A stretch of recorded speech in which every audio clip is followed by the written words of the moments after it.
Takuto est un patient solitaire en phase terminale qui n'a pas d'amis, et sa famille ne se soucie que de l'argent qu'elle touchera grâce à son assurance vie.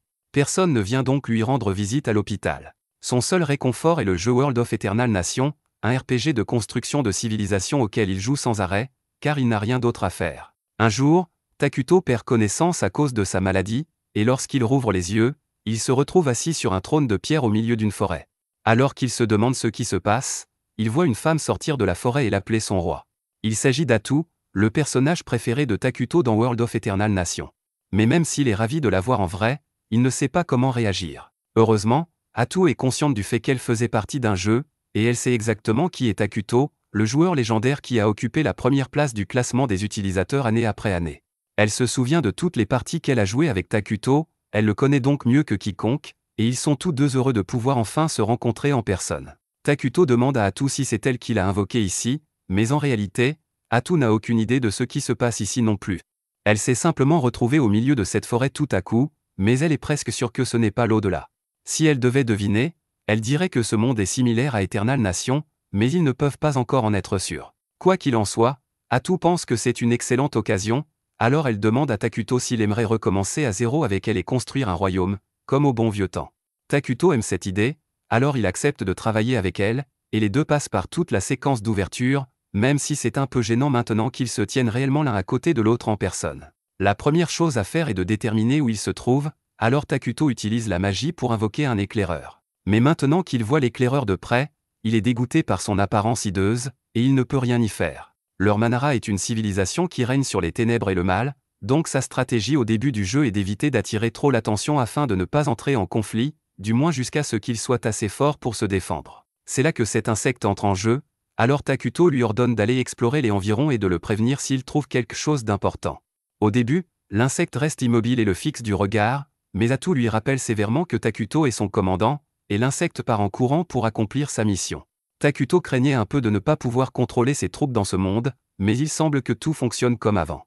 Il peut également voir ce que voit l'insecte dans une certaine mesure, il devrait donc pouvoir déterminer où il se trouve assez rapidement. Quoi qu'il en soit, il est temps pour eux de réfléchir à la suite. Takuto a commencé avec 200 points de mana, et il a dû en utiliser 100 pour invoquer l'éclaireur, il ne lui en reste donc plus que 100. Il prévoit de construire un campement qui servira de base opérationnelle, ce qui lui coûtera 20 points de mana supplémentaires, mais après cela, il ne lui restera plus beaucoup de mana. Il espérait sincèrement créer un guerrier qui se battrait pour eux en cas d'attaque, mais ce n'est vraiment plus une option. Atu assure à Takuto qu'il n'a pas à s'inquiéter car elle se battra pour lui, mais pour être honnête, cela n'est pas très rassurant venant d'elle. En tant que membre de l'unité des héros, Atu deviendra plus forte avec le temps, mais pour l'instant, elle a à peu près la force d'une personne normale, elle ne peut donc pas faire grand-chose pour aider. L'insecte continue de survoler la forêt, et grâce à ses repérages, Takuto a maintenant une idée de ce à quoi ressemble cette région. Mais il est un peu surpris, car même si toute cette région est une forêt, il n'a encore vu aucun animal ni monstre. Atu suppose que tous les animaux doivent se cacher, car le terrain forestier offre de nombreuses cachettes. Mais la principale préoccupation de Takuto est que s'ils ne trouvent pas rapidement des animaux, ils devront probablement dépenser du mana pour se procurer de la nourriture. Atu s'excuse auprès de Takuto car elle se sent coupable de ne pas être très utile, mais il lui dit de ne pas s'inquiéter car le simple fait de l'avoir à ses côtés lui remonte considérablement le moral. Cela la rend très heureuse, et elle dit à Takuto qu'elle lui est très reconnaissante pour ses paroles aimables, mais Takuto a du mal à s'habituer à son expressivité maintenant qu'elle est une personne réelle. À ce moment-là, l'éclaireur trouve quelque chose d'intéressant, ce qui attire l'attention de Takuto et lui montre un village d'elfes noirs au milieu de la forêt. Il n'est pas loin de l'endroit où se trouve Takuto, et il semble y avoir beaucoup d'elfes rassemblés. Atu est soulagé qu'il s'agisse seulement d'elfes noirs, car ils ont tendance à pencher vers le mal neutre, et ne s'opposeront donc pas au royaume de Manara. Mais Takuto pense toujours que c'est terrible, car il ne peut pas avoir une autre civilisation si proche de la sienne. Son plan était d'éviter la guerre en restant caché le plus longtemps possible, mais cela ne sera pas possible avec les elfes noirs si proches. Atu suggère qu'il quitte cet endroit et se dirige vers un nouvel emplacement, et Takuto est d'accord, car ils n'ont encore rien construit. Mais avant cela, il veut observer un peu plus les elfes noirs et inspecter les environs pour voir s'il y a quelque chose d'utile à proximité. Soudain, Atu sent la présence de quelqu'un à proximité, alors elle et Takuto se retournent et aperçoivent un groupe d'elfes noirs émergeant de la forêt. Les elfes noirs semblent tout aussi surpris de les voir, car ils ne savaient pas qu'il y avait d'autres personnes dans cette forêt. Les elfes noirs ne sont venus ici que parce qu'ils ont été chassés de leur terre natale et, n'ayant nulle part où aller, ils ont été contraints de se réfugier dans cette forêt maudite. Le voyage a épuisé les enfants elfes noirs et, à ce rythme, ils ne tiendront pas longtemps. Un petit groupe d'elfes noirs a été envoyé à la recherche d'une source de nourriture, et le chef du groupe est certain qu'il doit y avoir quelque chose de comestible dans les environs, car la végétation est très abondante, mais Émile est très nerveuse. Elle a entendu des rumeurs selon lesquelles il y aurait une forêt dangereuse à la lisière d'Idoria, où un mal ancien aurait été scellé, et elle craint qu'il ne soit attaqué. Le chef la rassure en lui disant que ces rumeurs ne sont que des superstitions, car s'il y avait vraiment un mal ancien qui rôdait dans cette forêt, les arbres ne pourraient pas pousser aussi bien, même s'il ne peut nier que la forêt lui fait vraiment peur pour une raison quelconque. Dès que Geia pose les yeux sur Takuto, son cœur se serre, car ce qu'il voit devant lui est la manifestation du mal pur et de l'intention malveillante. Il veut s'enfuir, mais il craint que toute action précipitée ne mette son peuple et lui-même en danger. Il s'approche donc lentement du trône de Takuto et s'agenouille devant lui pour lui témoigner son respect. Il se présente comme le chef guerrier du clan des elfes noirs Mazarom et s'excuse d'être entré dans la forêt sans la permission de Takuto. Atu ne comprend pas pourquoi les elfes se montrent si respectueux, mais elle fait semblant de ne pas s'en apercevoir et exige de savoir pourquoi les elfes ont pénétré sur les terres de Takuto. Geia commence à expliquer que son peuple vivait autrefois dans les plaines centrales et formait une tribu pacifique, mais Atu ne l'écoute pas et lui demande de faire court. Geia s'excuse et explique rapidement que la tribu des elfes a été persécutée et chassée de ses terres, les forçant à fuir dans cette forêt. Il ne comprend pas pourquoi son peuple a dû subir un traitement aussi cruel alors qu'il n'avait rien fait de mal. Ils ont toujours recherché la paix, mais ils ont été attaqués et tués en raison des préjugés contre leur race.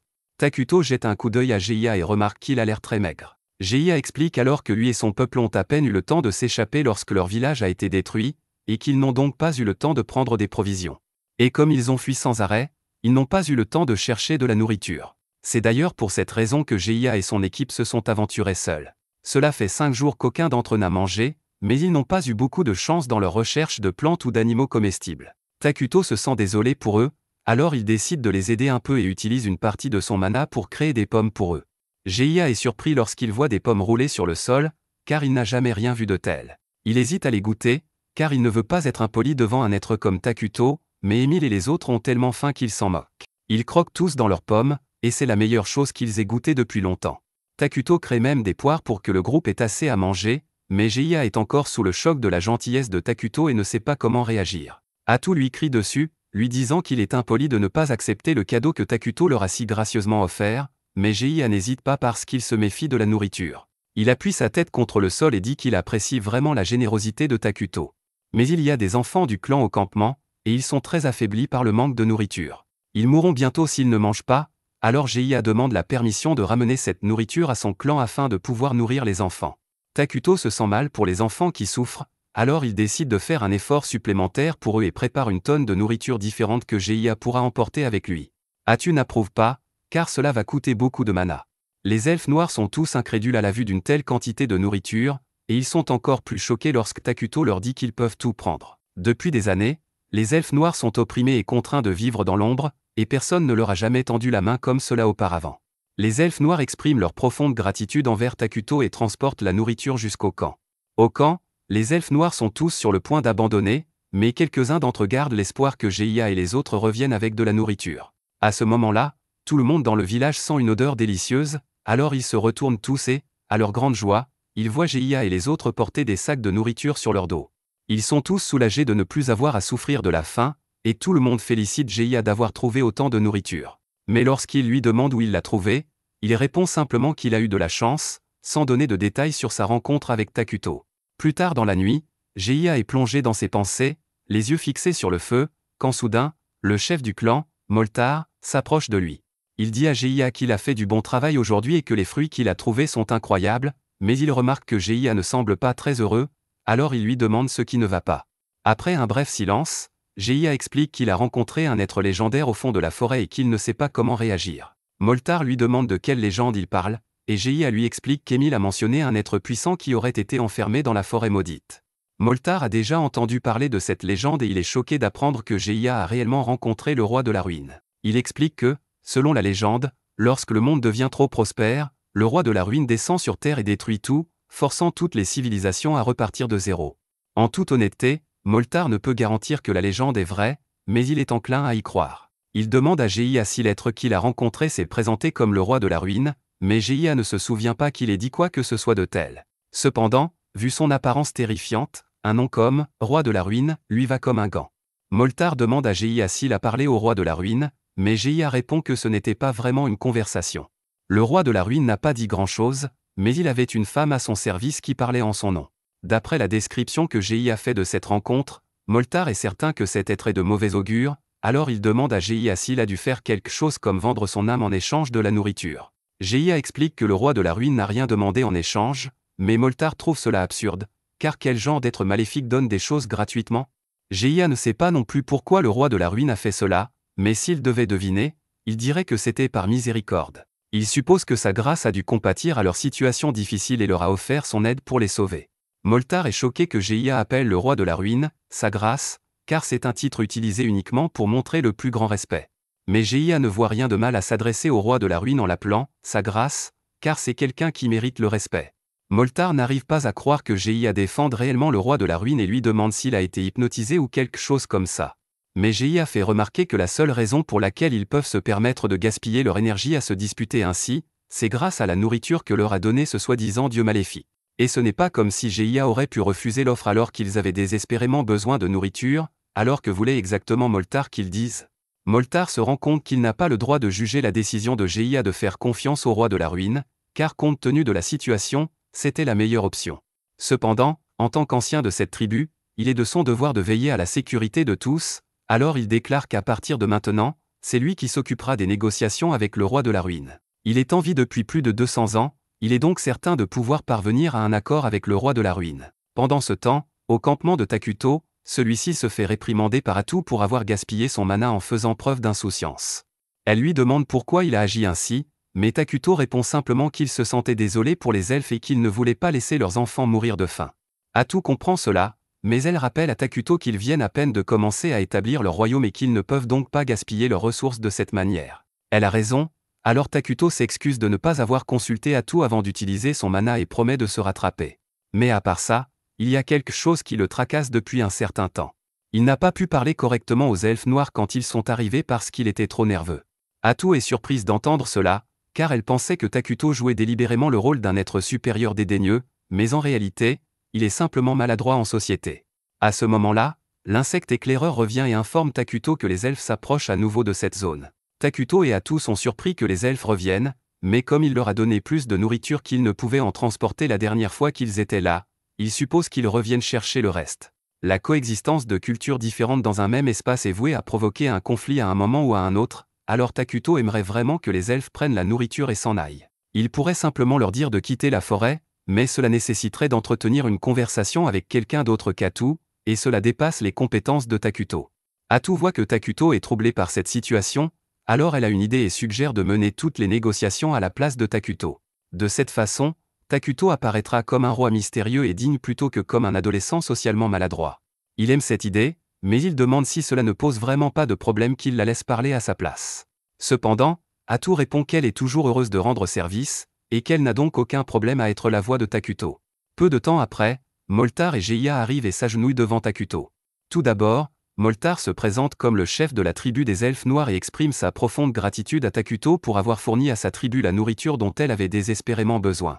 Il demande à connaître le nom de leur bienfaiteur afin de pouvoir le remercier comme il se doit, et après une brève pause pour confirmer auprès de Takuto, Atu annonce qu'il se trouve en présence du roi de la ruine, Takuto. Geia est stupéfaite de réaliser que Takuto est bien le légendaire roi de la ruine, mais ils ne peuvent pas se montrer impolis envers lui, alors Moltar remercie une nouvelle fois Takuto pour sa gentillesse à leur égard. Takuto est soulagé que les négociations se soient bien déroulées jusqu'à présent, et comme il n'y a pas de conflit avec les elfes, Atu leur dit de prendre la nourriture et de partir. Geia et Moltar sont stupéfaits d'entendre cela, car ils s'attendaient à devoir payer un prix élevé pour recevoir l'aide du roi de la ruine. Ils demandent donc à Atu s'ils peuvent vraiment partir sans rien offrir en échange, mais Atu leur rappelle qu'ils n'ont rien de valeur à offrir. Moltar ne veut vraiment pas partir sans payer sa dette, car avec quelqu'un d'aussi puissant que le roi de la ruine, cela pourrait leur coûter leur âme, mais il ne peut pas le dire à voix haute. Takuto sent que la tension monte soudainement, alors il appelle Atu pour lui parler en privé. Atu est vraiment contrariée par l'entêtement de Moltar, et elle est sûre que les elfes finiront par leur causer des ennuis s'ils les laissent tranquilles. Elle suggère donc de tous les tuer et de passer à autre chose, mais Takuto espérait en fait établir une relation mutuellement bénéfique avec eux. Il comprend que Moltar est mal à l'aise à l'idée de recevoir de l'aide gratuitement, surtout lorsqu'elle provient de quelqu'un appelé le roi de la ruine, alors il suggère de demander une compensation raisonnable pour le rassurer. Atu trouve que c'est une bonne idée, alors elle transmet la décision de Takuto aux elfes, et Moltar semble soulagée, mais Atu essaie toujours de déterminer ce qu'elle pourrait demander en compensation.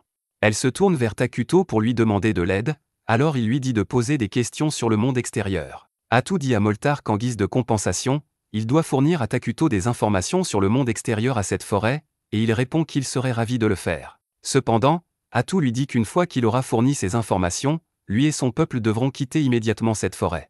Mais cela signifierait que les elfes seraient à nouveau contraints d'errer sans domicile. Il demande à Takuto de les autoriser à rester dans la forêt, mais Atu refuse immédiatement sa demande et lui dit que s'il tient à la vie, il ferait mieux de ne parler à personne de la présence de Takuto. Geia s'apprête à protester, car la tribu des elfes noirs ne survivra pas si elle est contrainte de quitter la forêt, mais Moltar l'en empêche, car ils ne peuvent pas prendre le risque de contrarier Takuto. Ils se lèvent tous les deux et commencent à s'éloigner, mais alors qu'ils partent, Takuto se demande si tout cela est vraiment acceptable, car il ne veut pas forcer les elfes à souffrir, et c'est alors qu'il a une idée géniale. Il les appelle tous les deux et leur demande s'ils veulent devenir ses citoyens, mais ils sont tellement stupéfaits par cette proposition qu'ils ne savent pas comment réagir. Même Atu n'arrive pas à croire ce qu'il vient de dire, alors elle demande une autre discussion en aparté et lui demande pourquoi il a dit une chose pareille. Takuto explique qu'il pensait recruter les elfes noirs grâce au système de réfugiés, et maintenant qu'il en parle, Atu se rend compte que ce n'est pas une mauvaise option. Les elfes noirs ne sont ni bons ni mauvais par nature, ils n'auront donc pas de conflit majeur avec le royaume maléfique de Takuto. De plus, dans le jeu, les principaux citoyens de Manara étaient des hommes, et ici, ils sont affreux, alors il demande à Atu si elle veut vraiment vivre dans un royaume où il n'y a que cela. Atu est désormais d'accord, alors elle se tourne vers Moltar et Geia et leur dit que s'ils acceptent de devenir citoyens de Manara, ils seront protégés. Moltar demande ce que cela signifie exactement pour eux, et pour être franche, Atu leur dit qu'à partir du moment où les elfes noirs rejoindront Manara, ils seront considérés comme maléfiques. C'est à eux de décider s'ils veulent rejoindre Manara ou non, mais elle leur assure que s'ils le font, ce sera au moins intéressant. Un peu plus tard, Takuto et Atu se dirigent vers le camp des elfes noirs, car ils ont finalement pris leur décision, mais Atu est un peu contrarié qu'ils aient mis autant de temps à se décider. Takuto, quant à lui, s'attendait à ce qu'ils prennent du temps pour se décider, surtout après qu'Atu leur ait dit qu'il deviendrait maléfique s'il rejoignait Manara. Finalement, ils arrivent au camp des elfes noirs, et dès son arrivée, Moltar annonce à tout le monde que leur nouveau roi est arrivé. Ils s'agenouillent tous et ouvrent un passage à Takuto qui se dirige vers le trône qu'ils ont fabriqué pour lui. Certains elfes sont terrifiés lorsqu'ils voient Takuto pour la première fois, tandis que d'autres semblent excités, mais ceux qui s'approchent un peu trop près finissent par s'évanouir sous l'effet de l'énergie noire qui se dégage de lui. Geia avertit tout le monde de ne pas regarder Takuto directement, car ils pourraient penser qu'ils sont impolis, mais Takuto ne s'en soucie pas vraiment. Une fois que Takuto est assis sur le trône et que tous les elfes noirs sont rassemblés, il déclare officiellement que toutes les personnes présentes ici seront désormais citoyens de Manara. C'est à peu près tout, tous les elfes noirs sont désormais citoyens de Takuto, mais Geia s'attendait honnêtement à plus, car Atu avait dit qu'il deviendrait maléfique. À ce moment-là, une immense haine commence à envahir le corps de Geia alors qu'il se souvient de toutes les injustices que lui et son peuple ont subies, et il en va de même pour tous les autres membres de la tribu des elfes noirs. Après s'être rappelé comment ils ont été persécutés, ils sont tous soulagés et enthousiastes à l'idée d'avoir quelqu'un comme Takuto pour veiller sur eux. Quelques jours passent dans le nouveau royaume de Manara, mais les choses ne se passent pas bien du tout pour Takuto. Il était en train de regarder la carte que Moltar lui a donnée, et il devient incroyablement frustré car c'est le pire RNG qu'il ait jamais eu pour son emplacement de départ. Atu lui demande ce qui ne va pas, alors il montre la carte et explique qu'au nord de cette forêt se trouve le saint royaume de Kolia, qui vénère le dieu Arlo, et le royaume elfique d'Elna, qui vénère la nature. Tous deux sont fortement orientés vers le bien, donc si l'un d'eux venait à découvrir l'existence de la nation maléfique de Manara, Takuto et Atu seraient cuits. Ils n'ont aucune chance de vaincre des nations aussi puissantes dans un affrontement direct, et pour ne rien arranger, cette forêt maudite ne recèle aucune ressource exploitable, ce qui rend la situation encore plus difficile. Le bon côté des choses, c'est qu'ils ont désormais les elfes noirs, qui devraient leur permettre de compenser les faiblesses actuelles du royaume. En parlant des elfes, Atu les entend approcher et semble ravi, car ils sont probablement là pour lui livrer des informations précieuses. Peu après, Moltar et Geia arrivent, accompagnés cette fois-ci d'Emile. Geia explique qu'Emile est très intelligent et qu'il connaît bien les traditions et les affaires étrangères, et qu'il est donc certain qu'il sera d'une grande aide pour les projets de Takuto. Takuto est ravi de cette aide supplémentaire, mais il remarque qu'ils sont très nerveux en sa présence, alors il demande à Atu de leur dire qu'ils n'ont pas besoin d'être aussi formels avec lui. Atu leur annonce ensuite que Takuto a pris quelques décisions concernant l'administration de Manara. À partir d'aujourd'hui, il nommera Moltar et Geia à des postes clés. Moltar s'occupera de la gestion des affaires de la nation, et d'après ce qu'Atu a entendu, Moltar devrait être capable d'utiliser la magie, Elle attend donc beaucoup de lui. Quant à Geia, il sera nommé capitaine des guerriers de toute l'armée de Manara et aura toute autorité sur les troupes. Geia se dit honoré et promet de massacrer sans hésiter tous ceux qui se mettront en travers du chemin de Takuto. Takuto est déconcerté par le sérieux avec lequel Geia a prononcé ces mots, alors il demande à Atu de dire à tout le monde qu'il préfère la paix et qu'il faut éviter de déclencher des conflits sauf en cas d'absolue nécessité. Geia n'arrive pas à croire que le roi de la ruine soit en réalité un pacifiste, mais quoi qu'il en soit, Atu dit à tout le monde de se reposer pour l'instant, car ils vont bientôt commencer à construire des maisons dans la forêt. Moltar remercie Atu pour sa considération et tente de se donner bonne conscience en lui disant que ses connaissances le rendront bien plus utile qu'une brute comme Geia. Mais Geia commence à argumenter qu'un vieil homme comme Moltar ne sera de toute façon pas d'une grande aide pour la construction. Atu n'est pas vraiment intéressée par leur dispute, mais comme il semble impatient de se mettre au travail, elle demande à Takuto si elle peut leur ordonner de commencer immédiatement la construction.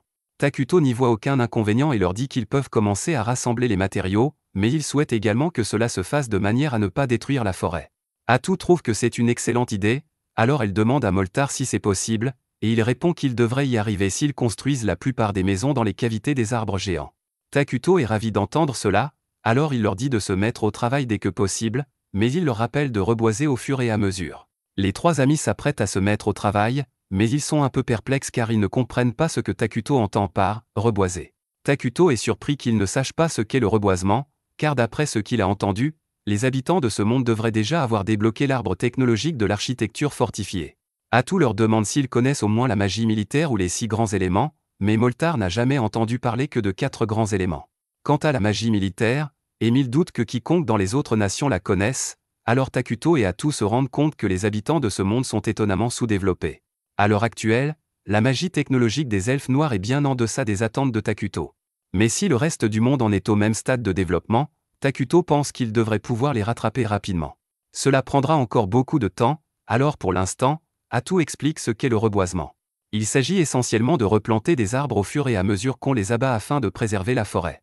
Mais normalement, les arbres mettent des décennies à pousser naturellement, donc dans ce cas, le reboisement fait référence à une technique spéciale qui utilise des éléments magiques pour accélérer la croissance. Elle dit que c'est une technique créée personnellement par Takuto, mais c'est un gros mensonge, car Takuto n'a rien inventé, mais il serait gênant de dire la vérité maintenant. Emile est très enthousiaste à l'idée que Takuto possède des connaissances incroyables, alors elle lui demande s'il est celui qui a créé les pommes et les raisins qu'il leur a donnés. Elle a même planté quelques graines de raisin et elles ont déjà commencé à germer, alors elle est impatiente de voir comment elles vont pousser. Takuto et Atu se taisent tous les deux dès qu'Emile mentionne qu'elle a planté un pépin de raisin, car cette idée ne leur avait même pas traversé l'esprit. Les fruits comme les raisins et les pommes n'existent pas dans ce monde. Pourtant, Takuto a pu les créer grâce à son talent de production d'urgence, et si son hypothèse est correcte, alors ce talent ne devrait pas se limiter à la nourriture. Takuto la teste en invoquant une pièce de monnaie, et comme il s'y attendait, cela fonctionne parfaitement.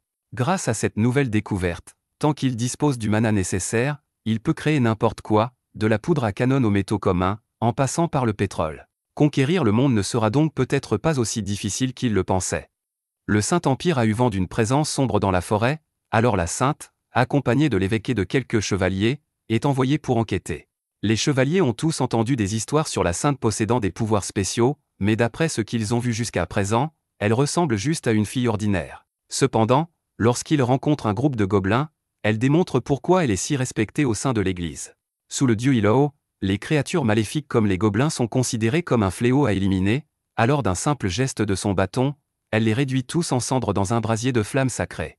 Tous les chevaliers sont stupéfaits par ce qu'ils viennent de voir, alors le cardinal explique que la capacité de Solina fait partie des raisons pour lesquelles l'Empire a pu maintenir sa paix avec les elfes et repousser tout le mal en Hydoragia, c'est pourquoi elle est vénérée comme l'une des 7 grandes saintes du continent. Solina demande au cardinal s'il a des nouvelles sur le présage qu'elle a senti dans ces terres, mais le cardinal lui dit qu'il ne peut pas simplement envoyer des paladins pour enquêter sur cette région. Dans leur nation, montrer de l'intérêt pour le Sud est ridicule, donc il n'y a aucun moyen que l'Église centrale permette l'utilisation de paladins pour enquêter sans une bonne raison. Solina dit au cardinal que s'il n'est pas prêt à envoyer des paladins, alors elle ira enquêter seule, mais le cardinal lui dit qu'elle ne peut pas faire ça non plus parce que, en tant que sainte, tout ce qu'elle fait affectera la réputation de l'Église. Il voit que Solina n'est pas prête à reculer sur ce point, alors il lui dit qu'il enverra quelques-unes de ses troupes personnelles pour enquêter, mais en partant, il maudit Solina dans sa barbe pour être si difficile. Pendant ce temps, à Manara, tous les elfes noirs ont travaillé dur sur les efforts de construction, et ils ont enfin terminé la salle du trône. Takuto est très heureux puisqu'il n'a plus à dormir à la belle étoile, et sa nation est un pas plus près de la domination mondiale. Juste à ce moment, les administrateurs de Takuto arrivent parce qu'ils ont une réunion sur les affaires intérieures prévues pour aujourd'hui, et ils ont une bonne nouvelle pour Takuto, ils ont fini de concevoir la nouvelle tenue qu'il a demandée. Cela rend Takuto encore plus heureux parce qu'il en avait marre de porter constamment son pyjama. Atu et les autres sont contents que Takuto aime autant ses nouveaux vêtements, mais ils ont des questions urgentes à régler, il est donc temps pour eux de commencer leur réunion. Cependant, Takuto semble un peu distrait, admirant sa nouvelle tenue, alors Atu suggère qu'il devrait simplement commencer la réunion sans lui. Tout d'abord, Moltar demande à Atu quel bâtiment il devrait commencer à construire puisque, à part la salle du trône, ils n'ont pas encore fait grand-chose. Ils ont déjà fait des travaux préparatoires comme niveler le sol et tailler les branches environnantes, alors Atu leur dit qu'ils devraient commencer par une installation de production alimentaire puisque nourrir tout leur peuple est une priorité absolue. Moltar demande pourquoi il devrait s'inquiéter pour la nourriture alors que Takuto peut en produire avec son pouvoir, mais Atu lui dit qu'ils ne peuvent pas continuer à compter sur Takuto pour leur faire de la nourriture parce que ferait-il s'il n'était pas là? Moltar admet qu'elle a raison, alors Atu dit qu'ils doivent se mettre au travail tout de suite et sort ce truc. Moltar est horrifié par ce qu'il voit, alors il demande à Atu ce que c'est, et elle lui dit que c'est un arbre de chair. Ça n'a pas l'air bon, mais l'explication est encore pire, c'est une sorte d'arbre spécial qui pousse de la viande mystérieuse, qui a le goût de chair humaine. Atu dit que c'est la première étape de leur plan de production alimentaire, mais Moltar, Geia et Emile sont tous d'accord pour dire que la plupart des gens ne voudront pas manger quelque chose qui a le goût de chair humaine, alors Atu promet qu'ils auront d'autres sources de nourriture éventuellement. Pour l'instant, ils auront besoin d'un endroit pour stocker la chair de l'arbre, alors Emile dit qu'elle peut travailler à la construction d'un entrepôt pour ça. Et, comme si l'arbre de chair n'était pas déjà assez dérangeant, il parle aussi pour une raison quelconque. La prochaine chose à l'ordre du jour est la recherche parce qu'ils ont besoin d'acquérir les dernières technologies s'ils veulent avancer rapidement. Moltar lui demande quel genre de technologie il devrait privilégier, et Atu lui dit que la technologie magique est la voie à suivre, spécifiquement, la magie militaire. La magie normale permet à une personne d'attaquer une dizaine d'opposants à la fois, quelque chose dont Moltar est déjà capable, mais la magie militaire, quant à elle, vous permet d'attaquer des milliers à la fois et même de changer le terrain pour vous donner un avantage. Moltar est émerveillé d'apprendre qu'une telle magie existe, et il est excité d'en apprendre autant qu'il peut, alors il dit qu'il s'occupera personnellement de la recherche. Maintenant, tout ce qui reste est la planification militaire, et Geia propose immédiatement de commencer à mobiliser une armée. Mais Takuto l'arrête et dit qu'il ne veut pas vraiment mettre beaucoup d'efforts dans leur armée pour l'instant. Les armées ne produisent rien, elles consomment juste des ressources, et actuellement, Manara n'a pas assez de ressources pour soutenir une armée. De plus, même s'ils créent une armée, ils sont loin d'être assez forts pour réellement vaincre qui que ce soit, donc ce serait inutile. Geia proteste parce que, dans l'état actuel des choses, ils ne pourront pas protéger Takuto s'il était attaqué. Et pour empirer les choses, Moltar et Geia ont en fait des primes sur leur tête pour être les chefs de la tribu des elfes noirs, donc ils pourraient être traqués à un moment donné. Avec les choses comme elles sont, Takuto admet que négliger la défense serait une mauvaise idée, mais il ne veut toujours pas dépenser tout cet argent pour faire une armée, alors il dit qu'il créera un héros à la place. Atu lui dit que c'est une excellente idée parce que bien qu'un héros ait un coût de production élevé, il est beaucoup plus facile de subvenir aux besoins d'une seule personne plutôt que de toute une armée. Moltar et Geia sont confus, alors il demande à Atu ce qu'elle entend par héros, et elle explique qu'il y a plusieurs héros à Manara qui servent sous le roi. Ils sont tous puissants avec des capacités spéciales, mais ils sont aussi un peu fous, donc traiter avec eux peut être ennuyeux parfois. Il y a plusieurs conditions qui doivent être remplies pour invoquer un héros, mais il devrait être possible d'en invoquer un bientôt avec tout ce qu'ils ont accompli. Et en prime, invoquer un héros n'attirera pas trop l'attention sur eux, donc Manara peut continuer à rester caché. Cela règle à peu près toutes les préoccupations concernant les affaires intérieures pour l'instant. Le bonheur des habitants de Manara est très important pour Takuto parce que plus ils sont heureux, plus il peut générer de mana. Pendant ce temps, dans l'Empire, le jeune paladin, Lornia, est occupé à prier dans la cathédrale lorsque le haut paladin, Veldi, vient lui parler. Lornia lui demande de se calmer puisque c'est un lieu de prière, mais Veldi voulait juste avoir une discussion amicale avec lui puisqu'ils ont tous les deux été assignés à l'enquête. Il est presque temps pour eux de partir, alors Lornia se lève et remarque qu'il porte son alliance comme porte-bonheur, donc il doit avoir une famille qui l'attend à la maison. Veldi demande à quoi ressemble sa famille, alors Lornia lui dit qu'il a une femme nommée Marcha et une fille nommée Mina, mais sa vie personnelle n'est pas importante pour leur mission, donc il ne prévoit pas en parler beaucoup. Lornia a entendu des rumeurs sur Veldi étant grossier et mal élevé, et les rumeurs étaient assez exactes, mais dans l'ensemble, Veldi ne semble pas être un mauvais gars, et ses compétences ne sont pas une blague, donc c'est un paladin respectable. Veldi commence à se plaindre d'être assigné à une mission aussi inutile que celle-ci, mais Lornia lui rappelle que cette mission est d'enquêter sur l'une des révélations de Sainte Solina, donc ils doivent la prendre au sérieux. Pourtant, Veldy trouve bizarre qu'on leur ait donné une équipe aussi médiocre, même si c'est pour une révélation d'une sainte. Veldy et Lornia sont littéralement les seuls paladins de l'équipe, et le reste des gens sont tous des mercenaires engagés pour combler les trous. Les chances sont excellentes pour eux, surtout puisque c'est une mission dans la forêt du Sud, mais Veldy veut juste en finir pour pouvoir rentrer chez lui le plus tôt possible. Pendant ce temps, de retour à Manara, la construction s'est très bien déroulée jusqu'à présent. Cet endroit commence enfin à ressembler à une civilisation propre, et les elfes noirs ne semblent plus dérangés par les arbres de chair. Takuto est vraiment excité parce que voir tout ça en personne est une toute nouvelle expérience par rapport à ce qu'il voyait quand il jouait au jeu. Emile fait visiter Takuto et montre la zone résidentielle avec principalement des maisons dans les arbres. Comme elle s'est concentrée sur la production alimentaire, elle n'a pas eu beaucoup de temps pour travailler sur les maisons.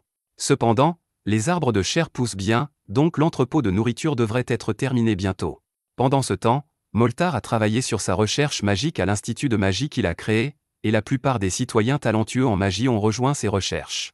De plus, ils ont aussi découvert une source à proximité, donc ils ont maintenant une source d'eau sécurisée, et enfin, ce bâtiment est le bureau public où les réunions administratives de Manara se tiendront. Elle aurait aimé rendre le bâtiment un peu plus sophistiqué, mais c'est le mieux qu'elle puisse faire avec ses ressources actuelles. Takuto est satisfait de l'initiative qu'Emile montre puisqu'elle gère très bien les choses, et il est aussi content de voir que les elfes noirs, qui étaient au bord de la mort quand il les a rencontrés pour la première fois, ont maintenant l'air en pleine forme. Emile est un peu nerveuse puisqu'elle ne peut pas deviner ce que Takuto pense, alors elle lui demande s'il est satisfait de son travail jusqu'à présent, et Takuto lui dit qu'elle a fait du bon travail. Il dit qu'il est heureux de la voir comme l'une de ses citoyennes, et entendre de tels éloges de la part de Takuto est la meilleure chose qu'Emile pouvait espérer, elle est tellement heureuse qu'elle éclate en larmes. Une fois qu'elle a repris son calme, Emile montre à Takuto la ferme d'arbres de chair, et les choses ont progressé sans problème grâce à tout l'équipement agricole que Takuto leur a fourni. Bien qu'Emile soit toujours effrayé par les étranges arbres de chair qui parlent, alors elle veut passer à la source d'eau qu'elle a trouvée. Elle emmène Takuto et Atu dans la forêt, mais pour une raison quelconque, les choses semblent très différentes de ce qu'elles étaient avant. Et quand ils arrivent enfin à la source, Emile est horrifié de voir que l'eau est devenue complètement noire. Moltar et Geia arrivent bientôt aussi puisqu'ils avaient entendu qu'Emile voulait construire un aqueduc près de la source, mais maintenant qu'elle ressemble à ça, ils ne pensent plus pouvoir l'utiliser. Cependant, juste quand ils avaient perdu espoir, Atu leur dit que l'eau est toujours parfaitement sûre, et pour le prouver, elle se penche et prend une gorgée d'eau. Les autres sont choqués qu'Atu prenne un tel risque, mais elle leur dit d'essayer de prendre une grande inspiration, et quand ils le font, pour une raison quelconque, l'air semble meilleur que la normale. C'est l'un des avantages de la nation maléfique de Manara, toutes les terres près de la nation deviennent un terrain maudit, et cela accorde des bonus mineurs aux créatures maléfiques tout en appliquant des pénalités aux créatures neutres et bonnes. Cela signifie que bien que l'eau, l'air et la terre puissent sembler sombres et mortels, tous les citoyens maléfiques de Manara ne subiront aucun effet négatif. Il y a juste un petit problème avec ça, cependant, une forêt maudite est assez visible, donc ça ruine un peu toute leur stratégie de rester cachés. Ce ne sera pas si grave si la région maudite reste petite, mais à mesure que Manara s'étend, il deviendra plus facile pour leurs ennemis de les découvrir, donc Geia et Moltar pensent qu'il est temps de commencer à travailler sur cette armée dont Geia a parlé plus tôt. Cependant, Atu lui dit qu'il n'y a pas lieu de s'inquiéter puisqu'un seul héros est plus que suffisant pour gérer toutes les menaces en début de partie. Moltar et Geia ne savent toujours pas exactement ce qu'un héros est censé pouvoir faire. Atu pourrait donner une longue explication de stats, mais elle pense que ce sera plus rapide de leur donner une démonstration. Des tentacules commencent à émerger du dos d'Atu, et elle les utilise pour trancher tous les arbres autour d'elle en un instant. Moltar et les autres sont dans une incrédulité totale face à ce qu'ils viennent de voir, mais Atu explique qu'elle est aussi un héros, et comme elle est ici depuis un moment, sa force lui revient enfin, bien que ce soit encore loin de ce qu'elle était à son apogée. L'important à retenir ici est que les héros sont incroyablement forts, et ils deviennent plus forts avec le temps, donc tant qu'ils ne font face à aucune menace significative pendant un moment, Takuto est confiant qu'ils devraient aller bien. Mais à part ça, il est un peu contrarié contre Atu parce qu'elle n'avait pas besoin de détruire ces arbres juste pour prouver sa force. Moltar et Geia sont toujours émerveillés par le pouvoir que possède Takuto, et ils ont hâte de construire un palais digne de sa majesté, mais Takuto pense que ce serait un gaspillage de ressources, alors il leur dit qu'il n'en a pas besoin. Moltar, Geia et Emile insistent sur le fait qu'il est absolument nécessaire que Takuto ait un château parce qu'il se sentirait trop coupable en tant que ses citoyens s'il n'en avait pas. Et comme ils en font tout un plat, Atu dit à Takuto qu'il devrait probablement en faire construire un pour satisfaire leurs souhaits. Takuto admet qu'un palais serait cool, et il espérait de toute façon faire un château flottant un jour, alors autant commencer maintenant puisque les choses se passent si bien. Mais à son insu, les paladins se rapprochent lentement du continent sombre, et il y aura forcément une confrontation quand ils découvriront Manara.